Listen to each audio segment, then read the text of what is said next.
E a gente vai falar agora no Jornal Brasil Atual com o Diego Pegorário, que é sociólogo, articulador nacional da Rede de Proteção de Jornalistas e Comunicadores no Instituto Vladimir Herzog. Bom dia, Diego. Bem-vindo aqui ao Jornal Brasil Atual. Tudo bem com você?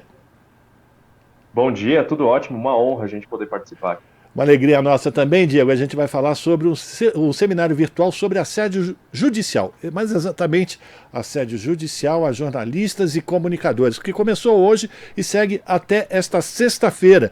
E eu queria que você falasse para a gente, em primeiro lugar, Diego, a importância desse seminário. O que não faltam são casos de jornalistas que têm sido assediados judicialmente, principalmente na época da Lava Jato, né?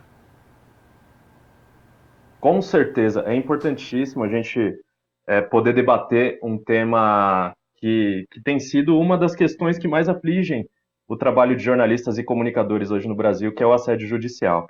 A gente construiu esse seminário em parceria com o escritório de advogados Flora, Mateus e Mangabeira, Sociedade de Advogados, né? São advogados especialistas no tratamento de casos de mídia e comunicadores. E a gente tem um cenário no Brasil que ele é muito problemático para os comunicadores. Acho que historicamente, né, o trabalho de jornalistas e comunicadores no Brasil não é fácil. Desde sempre, os casos de violação no Brasil são altos, né? O Brasil nunca configurou entre os países que estão nas melhores posições nos rankings sobre liberdade de expressão. Mas uma coisa que a gente precisa atentar é que de 2019, na série de 2019 até 2021, isso porque a gente ainda não tem os dados de 2022, né, nos levantamentos que a PNAD faz anualmente, a gente consegue enxergar claramente uma explosão de casos de violências contra jornalistas e comunicadores nesse período, né, que é justamente o período de presidência do Jair Bolsonaro. A gente, dentro da série histórica, o ano que teve mais casos de violência contra jornalistas foi em 2013, com 181 casos. E em 2019 a gente tem já 208 casos, o primeiro ano do governo Bolsonaro. E nos 2 anos seguintes a gente tem um aumento exponencial. Né? Em 2020 a gente tem 428 casos de violências contra jornalistas e comunicadores, e em 2021 430, né? Isso pelo levantamento da FENAGE junto com a organização Objetos para o dossiê sobre a liberdade de expressão que foi lançado esse ano. Então, é muito importante a gente debater esse tema, porque o assédio judicial ele é um dos aspectos, né, de violação contra jornalistas e comunicadores. E a gente vem enxergando que esse é uma forma, né? Essa é uma forma de cerceamento do debate público e do trabalho de jornalistas e comunicadores que, para quem tem o poder econômico, é muito fácil, né? Você mobilizar advogados para fazer, para lançar processos, né? Contra jornalistas e comunicadores, muitas vezes em comarcas diferentes, mas para quem é um comunicador, um jornalista, às vezes de pequena redação, é muito difícil você fazer a sua defesa, isso acaba inviabilizando o seu trabalho jornalístico, o seu trabalho como comunicador. Então, a gente poder fazer esse seminário, né, nesses 2 dias, ele se iniciou ontem e ele termina hoje, acho que é essencial, é muito importante. Isso que você falou agora sobre a abertura de processos em diversas comarcas, eu lembro de um caso, eu vou nomear aqui, que era contra o falecido Paulo Henrique Amorim, né, e por advogados da Lava Jato, procuradores, enfim, Uhum. pessoal do Ministério Público que atuava na operação da Força Tarefa da Lava Jato, que resolveram fazer uma ação coordenada contra as matérias que eram publicadas pelo Paulo Henrique Amorim, e eles abriam processos em diversas comarcas de diversos estados, fazendo com que o Paulo Henrique Amorim tivesse um custo gigantesco apenas para se defender. Era uma situação muito complicada mesmo. Esse tipo de coisa ainda acontece hoje, ô Diego?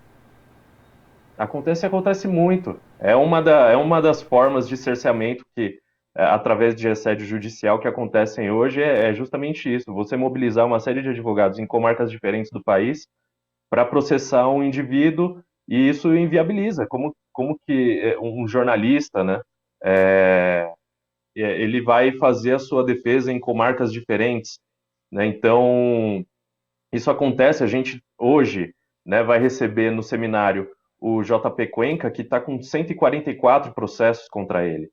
Então, tem outra. Aí vou citar um outro exemplo também, né? Você citou a Lava Jato, eu vou citar aqui também um, um, um empresário que tem feito uma ação de, de processar também jornalistas em diversas comarcas. O Luciano Hang tem feito isso também. A Igreja Universal, né? A gente estava discutindo isso ontem no seminário, né? A Igreja Universal, a Thaís Gasparian, inclusive, que estava junto com a gente, estava citando alguns desses casos. A Igreja Universal também, em alguns momentos, realizou algumas ações de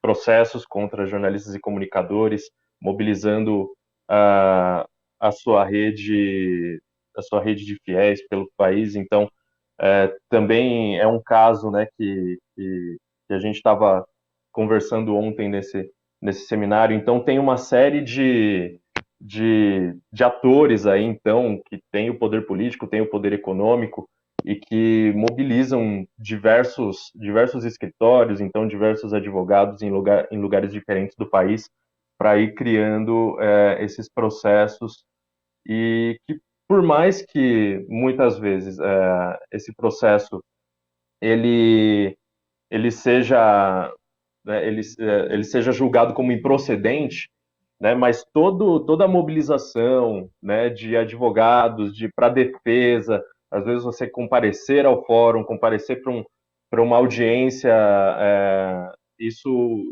é muito desgastante para uma pessoa, para um comunicador, para um jornalista, conseguir se defender, né? Então, se defender e ainda, né, além disso, ter que pagar os custos honorários, né, os honorários dos advogados, e também, né, na outra mão, ter o tempo de trabalhar, né? Então, quando você tem que se locomover do seu lugar de trabalho, da sua casa, para você ir para uma audiência ou ir para um outro lugar, isso tira também o seu tempo de trabalho, né? O tempo de exercício da sua função como comunicador e jornalista. E aí isso é um problema sério para quem acaba tendo que se defender de um processo como esse.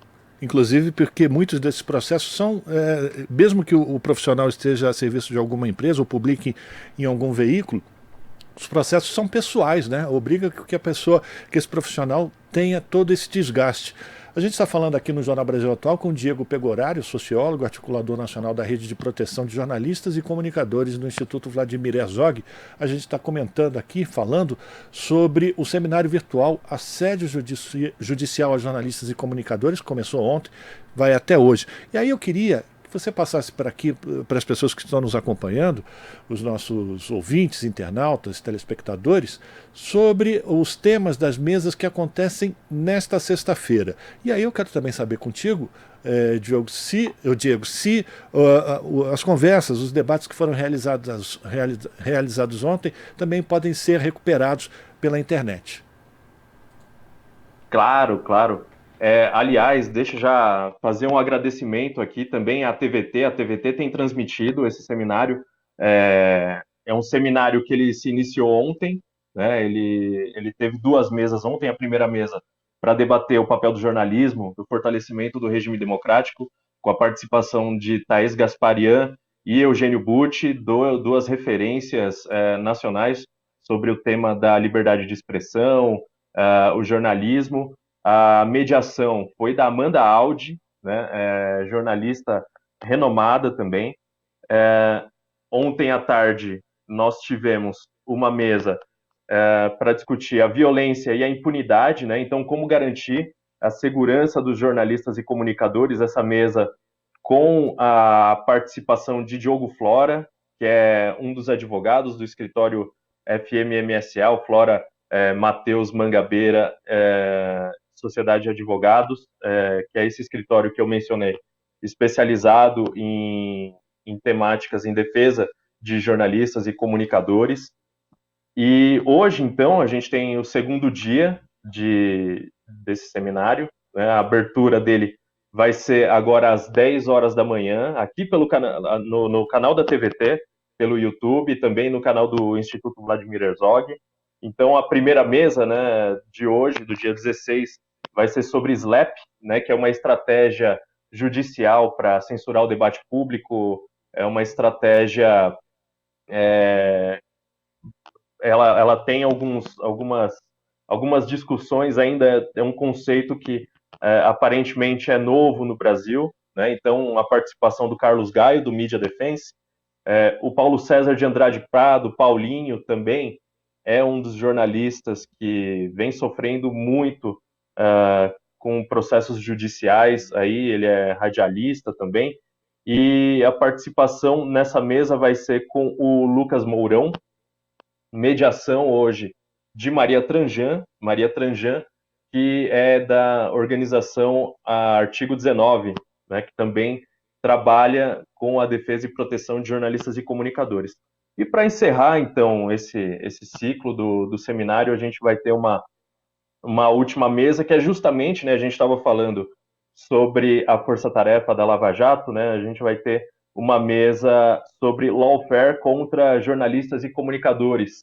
Essa mesa aqui, então, com o João Paulo Cuenca, né, o Cuenca é esse caso que eu mencionei agora há pouco, ele tem 144 casos contra ele tramitando na justiça, junto com o André Mateus, que também é um dos advogados do escritório FMMSA, e também a mediação da Maria Tranjan. E aí a gente encerra esse ciclo de debates do seminário, né? Hoje é o segundo e último dia, então fica aqui também o convite a todos os ouvintes aí da Rádio Brasil Atual a estar junto com a gente no seminário a partir das 10 horas da manhã, a primeira mesa, a segunda mesa a partir das 14 horas. Tá certo. Quero agradecer aqui a participação do Diego Pegorário, sociólogo, articulador nacional da Rede de Proteção de Jornalistas e Comunicadores no Instituto Vladimir Herzog, falando sobre a realização do seminário virtual sobre assédio judicial, o seminário Assédio Judicial a Jornalistas e Comunicadores, começou ontem, segue até hoje, como o Diego falou, está sendo transmitido pela Rede TVT, nosso canal no YouTube, youtube.com/RedeTVT. Daqui a pouquinho, a partir das 10h30, a primeira mesa e todo o material que está sendo divulgado pelo seminário, também o nosso ouvinte, o nosso internauta, nosso espectador, pode acompanhar acessando o canal da Rede TVT no YouTube. Diego, muito obrigado pela tua participação, parabéns pela iniciativa do Instituto Vladimir Herzog, bom trabalho para vocês hoje e a gente volta a se falar. Nós que agradecemos. Um abraço. Conversamos com Diego Pegorário aqui no Jornal Brasil Atual. Aqui você ouve as notícias que os outros não dão.